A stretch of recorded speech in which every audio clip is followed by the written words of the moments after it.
As we all know, life can be pretty unpredictable sometimes, but thankfully there's at least 3 things we could always be certain about. The first certainty's death, with the most recent noteworthy mention being my step-pepper Julius, who, let's be honest here, we all know had it coming. Then after death comes taxes, which would explain why the IRS just hired assloads of new employees who are no doubt gonna audit me for claiming old Julius as a dependent, unfortunately. The third, and probably most obvious certainty of life though, is the fact that Sega's always gonna milk Sonic the Hedgehog for more games, which begs the question of why they wouldn't just re-release Sonic Adventures 1 and 2, seeing as how they kinda are the games that people want the most these days. Well, if you were to put a gun up me bum and make me tell you in 2 words or less, then I'd say that Sega's embarrassed. However, if you gave me like 7, I think-ish minutes, then I'd make this video right here. Cameron, all one word. Cameron, danger. Oh no, it never fails. He'll take the clues and find the where's and why's and who's. Cameron, all one word. Cameron, danger. Cameron. Alright, so to say the Sega's embarrassed at games like Sonic Adventures 1 and 2 is a bit harsh, since I'm sure they're proud of the impact these games had back in the day and how fondly people remember them and all that. Hell, Sonic Adventure 2 might even be the GameCube game that I put the most time into, even though it was just a Dreamcast port. However, as much as some of us may love these games, myself included, they don't really hold up all that well by modern standards, which is the main reason why I think Sega won't release those HD remasters from the PS3 and Xbox 360 one more time for the Switch, where I'd imagine a ton of people would be willing to buy them for like the 5th time. I mean, sure, Sega did just remaster Sonic Colors and somehow botched it to the high heavens, so you'd think that negative reviews wouldn't stop them from porting a Sonic game, but in some weird way, I feel like the higher-ups at Sega didn't think that porting a Sonic game could possibly go so wrong when it was already good to begin with. After all, how can you go wrong with copy and pasting something, you know? Well, I mean, probably with harsh deadlines, which is usually the case for the Blue Blur. Like, I'd imagine that Sega probably just said, "Hey, we need a Sonic Colors port." "Okay, sir, no problem. When do you need it by?" 10 minute. Holy shit!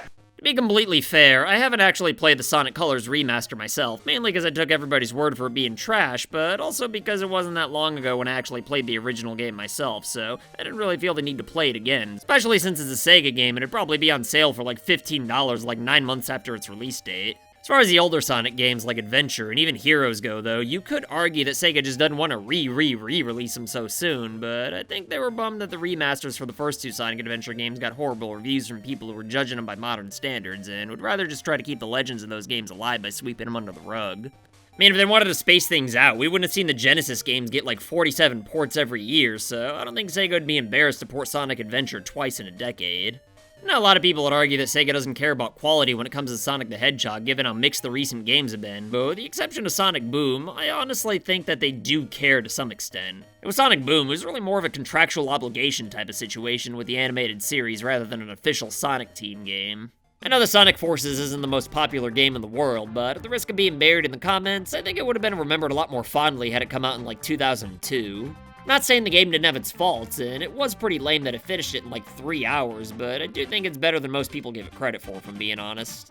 Very forgettable compared to the adventure games when those originally came out, but in 1,000 years when aliens dig our civilization up and compare all the Sonic games to each other, I think they'll find Forces to be more complete with better camera angles, voice acting, and no random gameplay changes like Knuckles, Tails, and the big stages. Although, to be honest, I kinda always did have a soft spot for the treasure hunting sections. While I don't like how short Forces is, I will say that I don't like Sonic levels that take you like 10 to 15 minutes to beat, which is a really big problem I had with Heroes.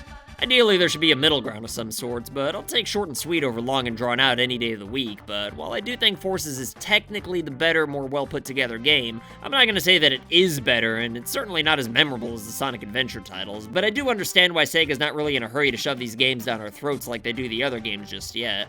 I mean, I know they're not exactly hitting home runs when it comes to raising Sonic's reputation up, but I do think that Sega thinks that they're trying to do that, so releasing a game that they're certain is going to get terrible reviews probably isn't the way to go about doing that. I mean, us Sonic fans would certainly be happy to see Adventure pop up on the Switch's eShop, but if Sega put it out and got a bunch of fanfare, a lot of modern Sonic skeptics would probably give these games of legend a try, and honestly, most of them wouldn't be that impressed without the nostalgia factor blinding them. Then after that, most of them would probably come to the conclusion that Sonic's not only not all that great right now, but never really was to begin with. Now look, there's no way for me to make this video without pissing somebody off, cause I know how near and dear classic Sonic games are to people. But again, they're classics to me as well, and I can't just pretend like they've aged nearly as well as something like Mario Sunshine did. And like, I don't think the average modern gamer who didn't grow up with these games would be nearly as impressed with them as I was back then. So yeah, I kinda understand why Sega would rather just keep them in the vault for now, rather than put something out that's guaranteed to lower Sonic stock. With the success of the recent movies, and really just as an overall meme character, there's a lot more casual Sonic fans now than ever before, so if one of these new fans were to get a console and buy a Sonic game at random, then it'd probably be better if there were fewer potential landmines for them to step on and sour them to the entire series. However, if Sega were to theoretically put out a bunch of new good Sonic games back to back, then it wouldn't really matter if they toss some older games into the mix, even if they don't hold up all that well. And if you think about it, Sonic's not really the only franchise this is going on with right now. I mean, there's a lot of hype behind the Switch getting Personas 3, 4, and 5, but a lot of the hardcore fans are fiending for re-releases of the first two games that play completely differently than the most recent titles, but since the recent titles are pretty high in demand right now, I think Atlus is going to hold off on those till all the curious newer fans have had a chance to play the games that made the franchise more popular, rather than putting the first games out and giving people the wrong first impression. And outside of Sonic and Persona, Capcom's over here doing the same thing with the Resident Evil franchise. They are re-releasing all the remotely recent games in the franchise, but when it comes to the true OG games with the awful voice acting, it appeared that they'd rather people not buy those by accident over the remakes from the GameCube, PS4, and Xbox One. Sure, some of the older games they are selling nowadays do have tank controls, but if you take nostalgia out of the equation, then I don't think anybody could honestly argue that the average modern gamer wouldn't prefer the remakes of Resident Evils 1 through 3 over the originals. I'm not saying that Capcom, Atlus, or Sega won't eventually re-release these older games. In fact, I'm positive they inevitably will at some point for the people watching this video in like 2025 commenting on how poorly it aged. I'm just saying that I think these companies are consciously holding back on these games for now, and in the case of Sonic and Resident Evil in particular, I feel like Sega and Capcom are a little bit embarrassed at how their classics would be received by modern gamers, enough to the point where they don't want to risk lowering the franchise's reputations, even with Sonic's reputation being as polarizing as it is right now.